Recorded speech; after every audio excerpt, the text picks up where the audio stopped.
The following episode will contain spoilers. You have been warned. You're listening to Cinema IRL, the podcast that throws you into the movie and asks the question, what would you do? Do you ever feel like you're being watched? I hope so, because you are. Right now. Yes, I know you can't see me, but neither could the family and presence as Amber and Scott discuss. And now, Cinema IRL.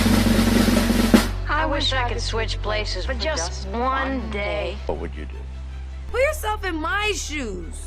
How do we handle this? What would you do? Put yourself in my position. What would you do? Now it's your turn. That was a weird freaking house. Yeah, kind of. I mean, as far as haunted houses and ghosts go, I thought it was pretty tame. Ish, I don't know. Well, this episode, we are talking about presence, and this is the weakest synopsis I have ever seen on our movie app. A family moves into a suburban house and becomes convinced they're not alone. The end. So, And the irony being is that they were, actually. what do you mean they were? Well, they were. They weren't alone. I mean, they the whole kind of point were. is that there was a presence in the house. Well, yeah. Very, I have to say I'm disappointed in this film because the massive wall-sized display in our movie theater has a quote from some publication that says, one of the scariest films you'll see this year. It was not scary. It wasn't even a little bit scary. And really the bad guy of the film wasn't even a ghost. It was an actual punk kid.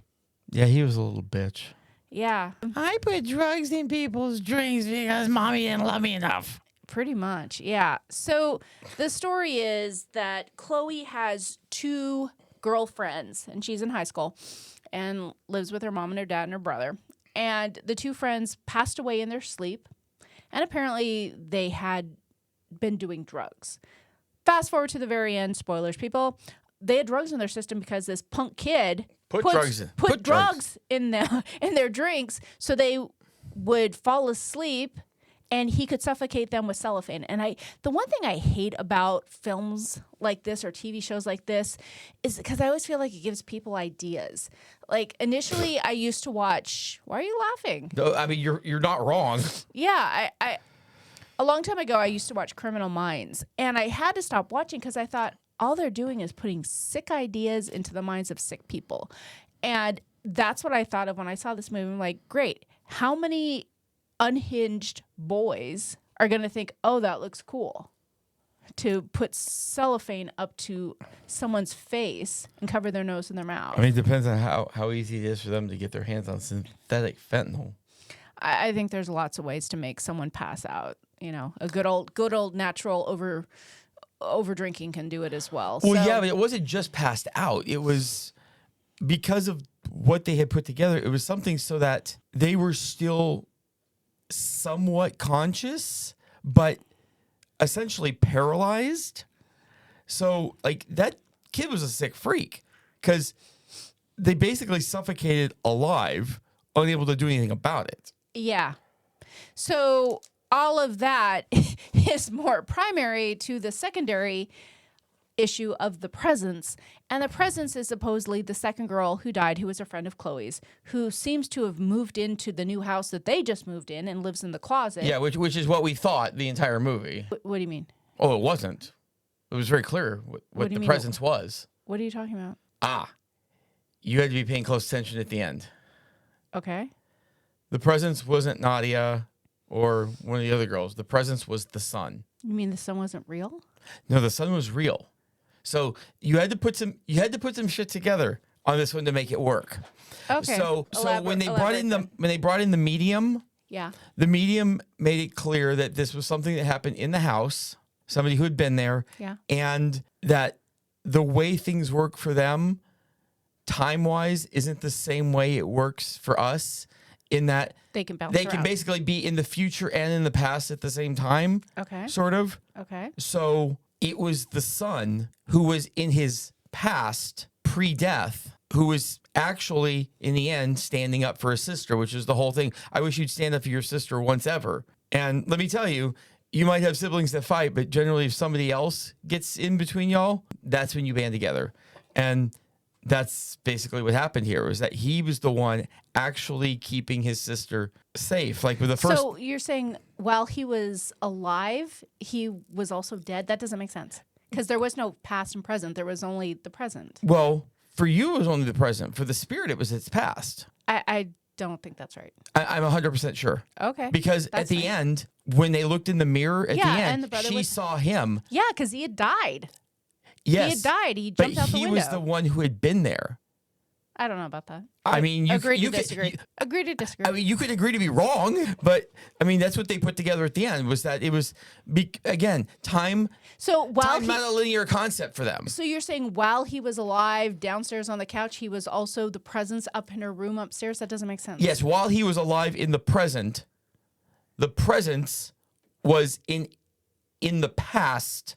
There was no past, though. It was for the presence. For the presence, it was their past because he hadn't died yet.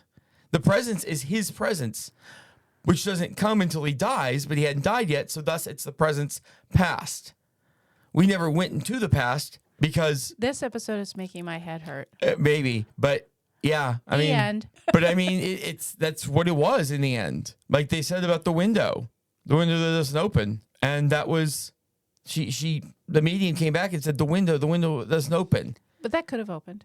That window could have opened. I actually looked at it when they. Well, maybe fell it through could have. Maybe it was stuck. I don't know. I don't remember. But they went through it. Okay. So- Anyway, so let's get into what we do here. What would you do if you lived somewhere where some weird things were happening? And by weird things, I don't even think, again, scariest movie of the year. No, it wasn't scary. There was sometimes like a shelf fell down in the closet, or some things on the bed were moved to the desk. And the one good thing that the presents did do is knock off the first glass of tainted, drugged orange juice fentanyl orange that the punk kid tried to give the girl. Yeah, that's just probably expensive too. You get a whole glass just spill on the ground. You're like, "God, How do dang." you know that's expensive? I'm just guessing. It's probably not easy to get. Anyway, so what would you do? Which character am I? I just said if you moved into a house and those things were happening. Oh, I get the fuck out. Really? Oh yeah. Are you kidding? When I went. I mean, if the ghost is cleaning up after me, if the presence is putting my things away, I don't know. It seems like I've got a maid. Sign me up. I don't know. They went into the son's room and they tore that crap up. So you're telling me the son tore up his own room? Yes. If you're saying the son is the presence, Yes. he went in and tore up his own room. Yes. Why? That doesn't make sense. He wanted to get their attention. I think he was trying to scare them out to avoid what happened. Because if he scares them out of that house, then none of that happens. And he doesn't die. I don't know. So I know we've talked a little bit about ghosts in the past episodes. I mean that one thing was straight out of freaking Poltergeist. In the room, freaking everything's moving. Windows are breaking. Windows are breaking? Or a mirror was breaking. Trophies being thrown, drawers going in and out. I mean, like that was straight out of freaking Poltergeist. I just closed the door to that room. It was Yes, baby, ostrich theory. It was a 3-story house. Big deal. You shut off one room. Was it the 3-story? 2-story. I thought it was a 2-story.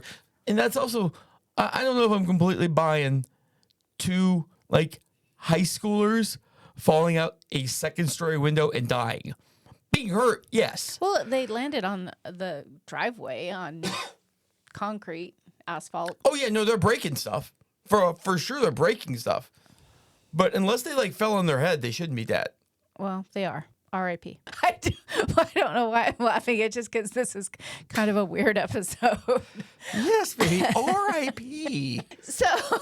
So I would like having the maid who cleaned up, put stuff on the bed, put it away on my desk, and you would move out. Yeah, you know what? I mean, as you know, we have something haunting our backyard. Well, it was visiting. I think it passed through. I don't know if it lives there. Maybe. Oh, I don't know. I mean, it partied there a couple of times. Would you like to elaborate for folks who don't know the story? Oh, yeah. When we had our wind chime cut down out of nowhere and literally, because I had a camera in the backyard, could see the wind chime falling and there was nothing that came anywhere into view to cut that wind chime. It just fell evenly cut, all 4 strings. Like, listen, guys, I am not Mr. Paranormal at all.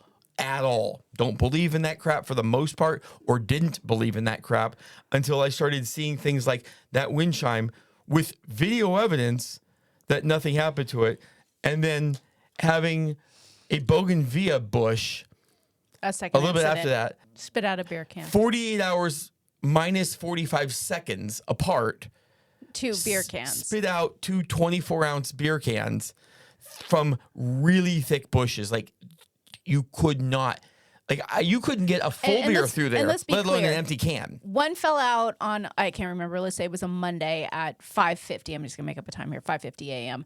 And the second one got spit out of the bush Wednesday. At 5:49 and 15 seconds. Yeah, like within less than a minute of 48 hours of each other.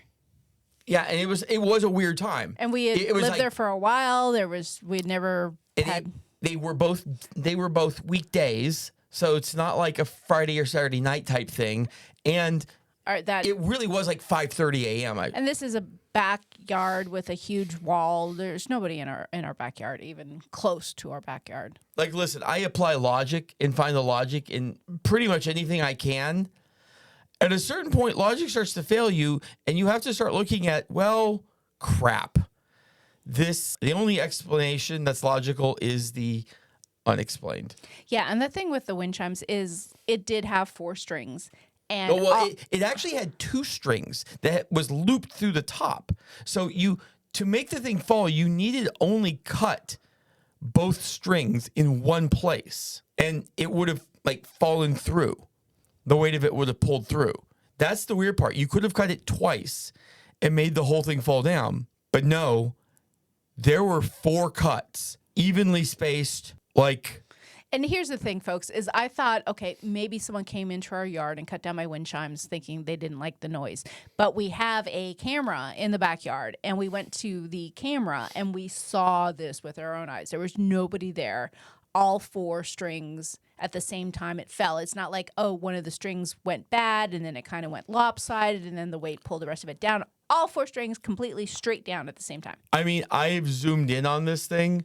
I have watched it in super slow motion to see what was going on, looking for any changes in the environment, maybe. Because, I mean, it wasn't like, there was a little distance. So it was not perfectly But visible. there was nobody there. But there was no change in environment whatsoever. There's literally, and it's not like the ropes weren't frayed at all. These were Yeah. clean cuts. Yeah. Freaking weird. Yeah, so not a person, but certainly a presence in our backyard. Yeah, I think they didn't care about us so much. I don't think every presence has to be a scary presence, though. No, absolutely not. I think there can be guiding presence. I think there's something to be said maybe for guardian angels. I mean, we've had the conversation about your mom Yeah. many times, and I'm 1,000% convinced from everything I've seen that she has some form of a presence. Now, again, I think kind of like how they discussed time not necessarily being linear, and it can be kind of a weird thing there. I think physical location, if your presence, can also probably be a weird thing. It's not like you're here necessarily. Like you kind of are, kind of aren't, but it's like some ethereal way that we can't quite comprehend as humans.